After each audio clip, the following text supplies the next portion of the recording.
Hello, I'm Nima Rajan, and welcome to Northwest Newsweek. After fleeing their home community more than a week ago, Pikangikum First Nation members have packed their bags and are finally headed home. The first of 7 flights left the city early Friday afternoon, and self-evacuees started the journey home as early as this past Wednesday. Alana Pickerel has more. After 10 days in the city following the evacuation of Pikangikum due to a nearby forest fire, the evacuees are loading onto military planes and finally heading home. Approximately 65 people were listed on the first flight out of Thunder Bay Friday afternoon, with more flights scheduled before the end of the day. Today we have a bunch of flights planned coming out of Thunder Bay and Kapuskasing. 7 today out of Thunder Bay and 2 more out of Kapuskasing. So lots of good news in terms of having the people move forward, get them out of the community, and actually get them out of our host communities and return them back to their home communities. So. The fire that forced a community-wide evacuation in the first place is still listed as not under control by the Ministry of Natural Resources. However, recent rains have toned down the fire behavior and helped the suppression efforts, which have made it safe for everyone to return. Hop says Pikangikum residents are very excited to finally be heading back home after the long stint in the city. In terms of Thunder Bay people, we're hoping that we can get a good chunk of them out today. In terms of, we have roughly 650 or so people in the community right now, according to our numbers of the 3 hotels plus the self-evacuees. And if everything works out well in terms of the airlift, we should have a minimal amount of people left. There were also coach buses on hand at the Valhalla Inn on Friday morning. However, they were a backup plan, and Hop says they won't be needed for this trip home. All transported evacuees will be flown back to their community, and self-evacuees were expected to be checked out of their hotel by Saturday and drive themselves home. Meanwhile, more than 200 residents from Kiwewin First Nation who were evacuated to Sioux Lookout and Timmins in early July are also heading home. The massive fire near the community known as Red Lake 23 has been reduced to minimal fire behavior, according to the MNR. Alana Pickerel, TBT News. After much uncertainty, the town of Fort Frances now knows that the former lifeblood of their community is under new ownership.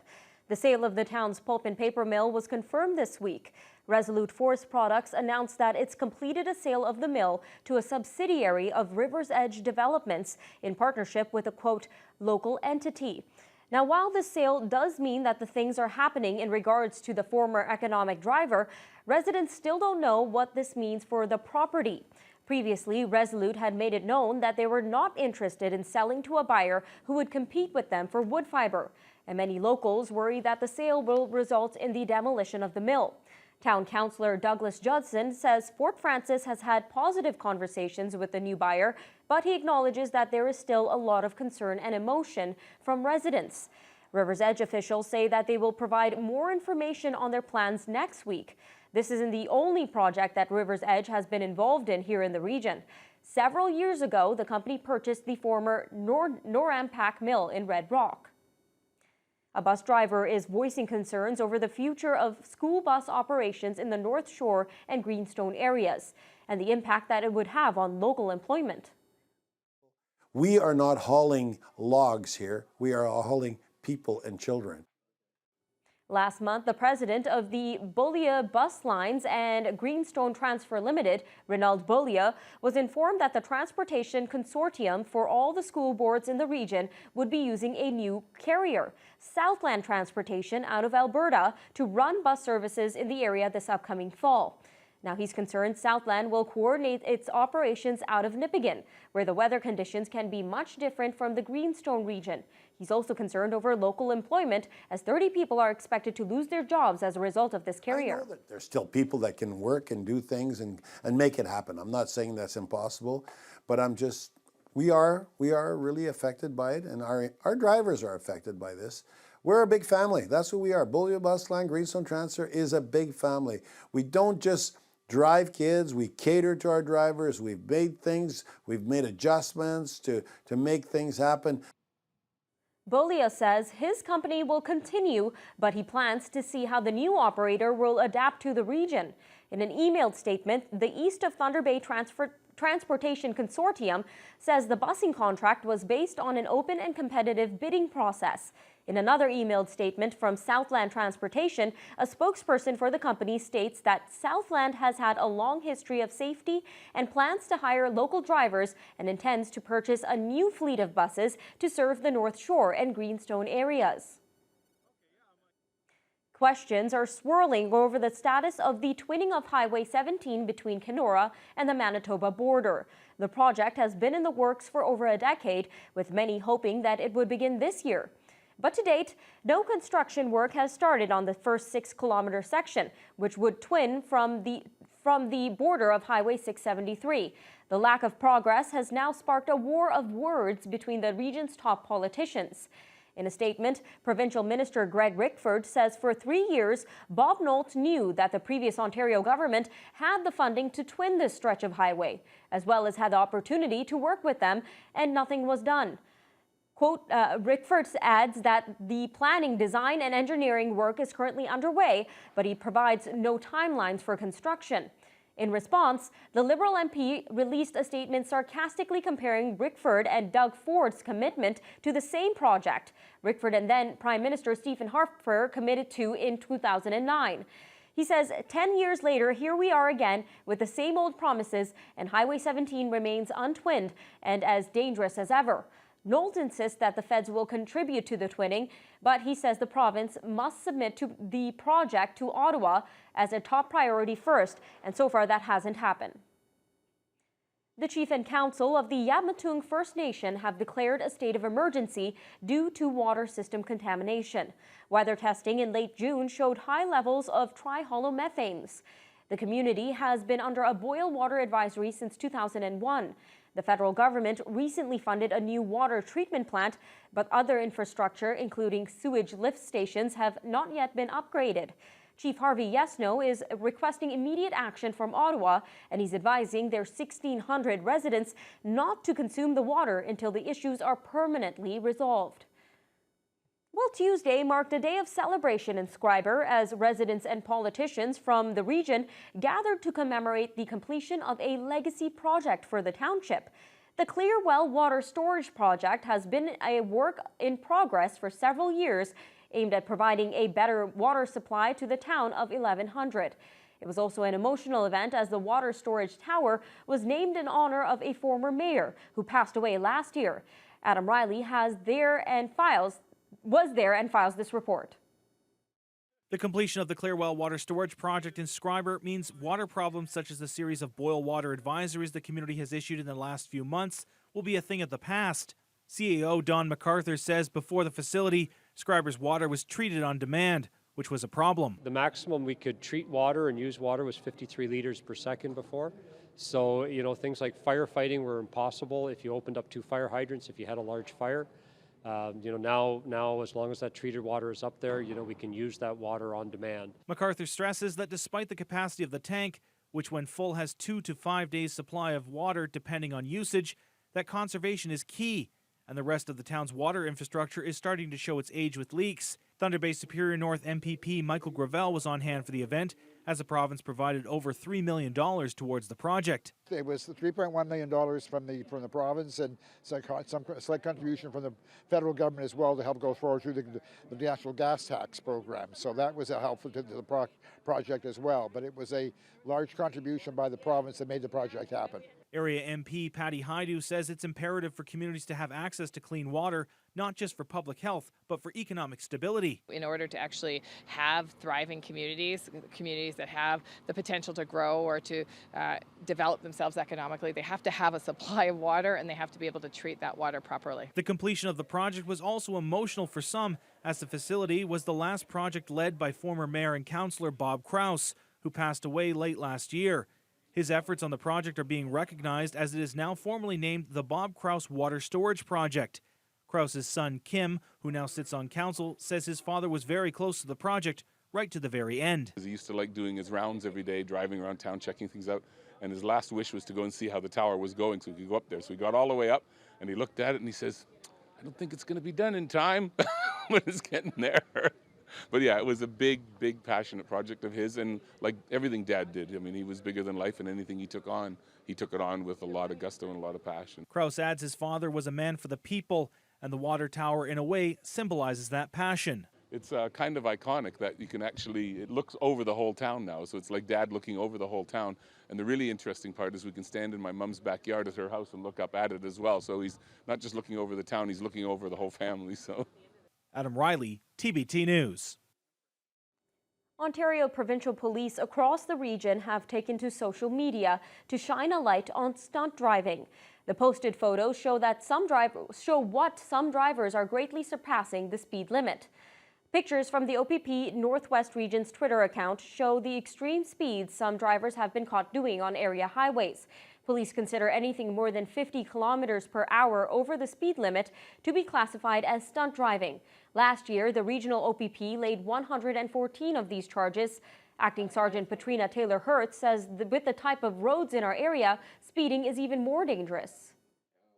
Well, Highway 17 is, for the most part, a two-lane highway and definitely unforgiving. You have one lane of traffic and you have ditches and rock faces. So traveling at that speed, if you're involved in a collision, there's going to be a lot of damage, if not personal injury.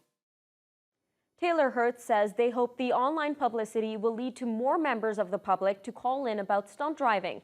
Around 1/4 of all road deaths in Ontario are attributed to speeding. When we come back, water levels and flows on Lake Superior are causing headaches for the township of Nipigon and its marina.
Water levels on Lake Superior have reached record high levels this year.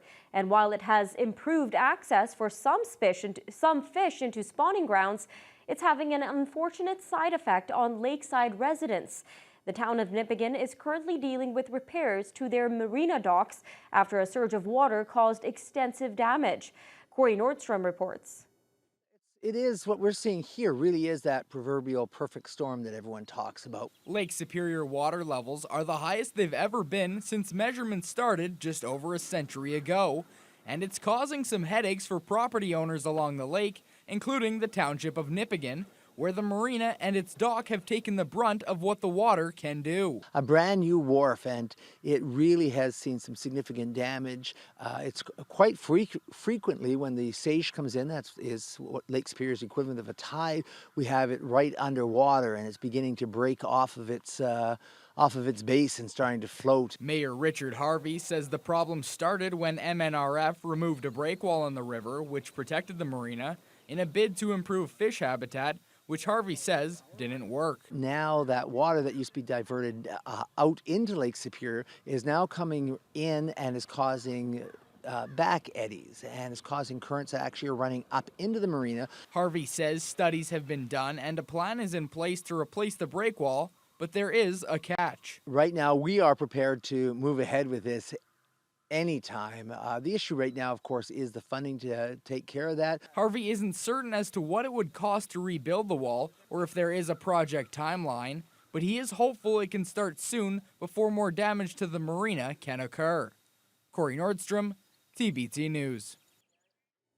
It looks like Bill Morrow will be staying put as mayor of Thunder Bay. Morrow sent an email on Thursday to confirm that he will not be seeking the federal Liberal nomination in Thunder Bay Rainy River. Now, back in March, Morrow had said that he was approached by Liberal officials to enter the race after MP Don Rusnak announced that he wouldn't run again in the fall. The former provincial cabinet minister had said that he was considering his options. The Riding Association delayed its nomination meeting, presumably to allow Morrow to make up his mind. And now he's decided that he won't seek the party banner. That leaves 4 declared candidates who have all been green-lighted by federal party officials. Thunder Bay City Councillor Shelby Chung, former Green candidate Christy Radbourne, former Heritage Party candidate David Bruno, and Thunder Bay physician Dr. Marcus Pulowski. The nomination meetings will be held July 28th in Fort Frances and Atikokan and July 29th at the Da Vinci Centre in Thunder Bay. The Northern Ontario School of Medicine is welcoming its new dean to Thunder Bay. Dr. Sarita Verma was officially welcomed into her role on July 1st. She replaces founding dean Dr. Roger Strasser, who held the role for 17 years. Dr. Verma comes to NASM from Ottawa, but has also served in a variety of high-level roles in academia, including at Queen's University and the University of Toronto. Verma says NASM does very well in retaining graduating doctors here in Northern Ontario, but there is still a gap in some remote opportunities. She believes part of that answer, or the answer to the concern, is technology. Although over 90% of the students who graduate from here and do their residency stay here, that they don't go to the rural and remote communities. And I think we need to address that. So can we use an integrative approach towards really neat emerging technology like robotics, artificial intelligence, like distance medicine? I'm not just talking about telemedicine. I'm talking about avatar medicine. I'm talking about virtual reality medicine. I'm talking about stuff that would get people excited about healthcare. Some of Dr. Verma's priorities include creating more pathways for Indigenous students to enter the school and ensuring that health needs of Indigenous and Francophone populations in the North are met. She plans to split her time about evenly between NASM's 2 campuses in Thunder Bay and Sudbury. Coming up after the break, superfans from the region flocked to Thunder Bay to meet Robert Bortuzzo and the Stanley Cup.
The Stanley Cup made its return to our area this week.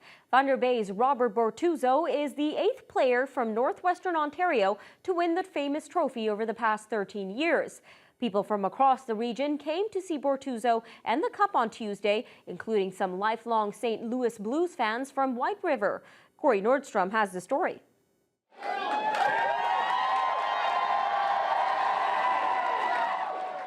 Raucous applause greeted first-time Stanley Cup champion Robert Bortuzzo as he made his way into the Da Vinci Center ballroom. Hundreds had gathered to see the hometown boy share his special day with them, and he was more than happy to oblige. It's special. You know, some guys have been able to do it in the past, and you've kind of driven by or you've gone to see the Cup in town, and you know what it means to a town like this. And for myself to have a chance to bring it back to this community that's meant so much to my career and my life, and I like spending time here, means a lot. Some, like Cassandra Mullawishin, have been following the career of the Blues defenseman since he was playing at the Fort Williams Gardens, and are very proud of how far he has come. I've watched Robert play when he was on the North Stars 13 years ago when I was 10, so it's kind of a big deal for me. I try to make it when the Stanley Cup's here, but this one meant more to me than all the other ones. Lifelong Blues fan Wayne Parizet was first in line to meet Bortuzzo, arriving 4.5 hours before the event began.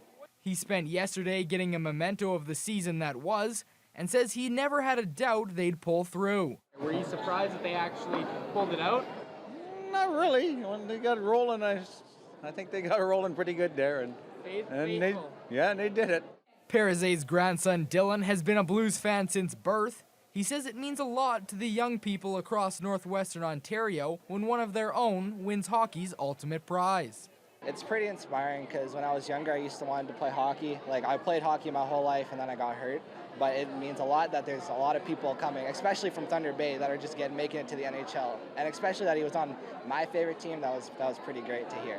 The true joy they've felt for myself is, I can't say how much I appreciate that from them. And like I said, very fortunate to be in the position I'm in and to be able to spend it with the people that I have in my life.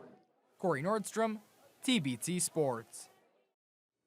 A city councillor in Dryden isn't very pleased with the current draft of a bylaw that would have an impact on the usage of city parks.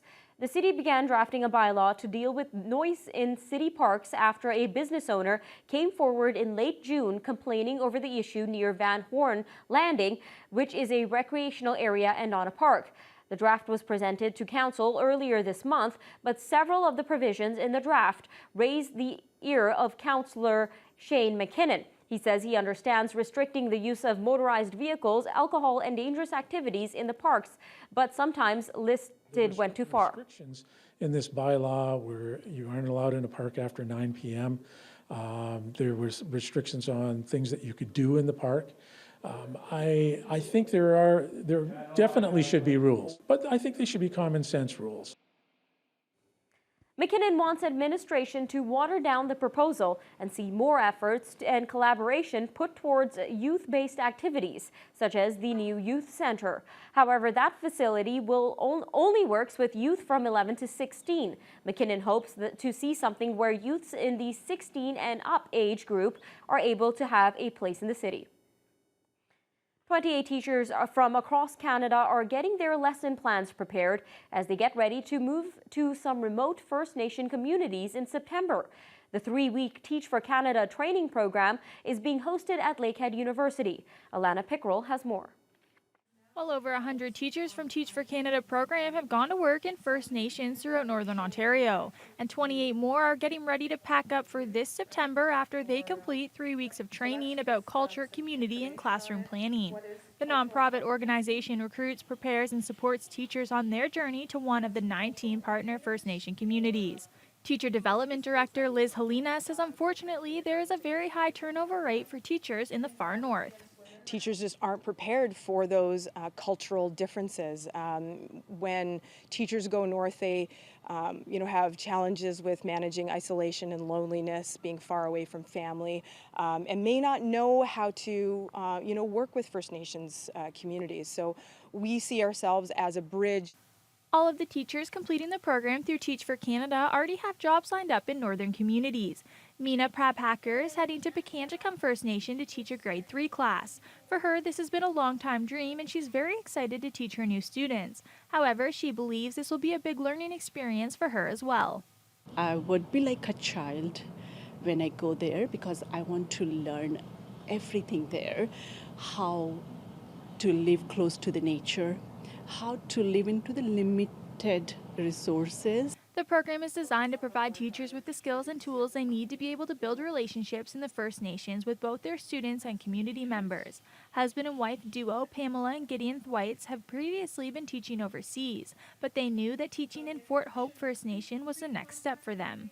We've never had the opportunity to learn about or have first-hand experience with First Nations people in Canada, and we thought that that was the most awesome way to re-enter Canada. I'm actually surprised at how much I can relate to what's happening in the First Nations because, of course, the TRC started in South Africa, so I'm really relating a lot to the discussions that we're having now.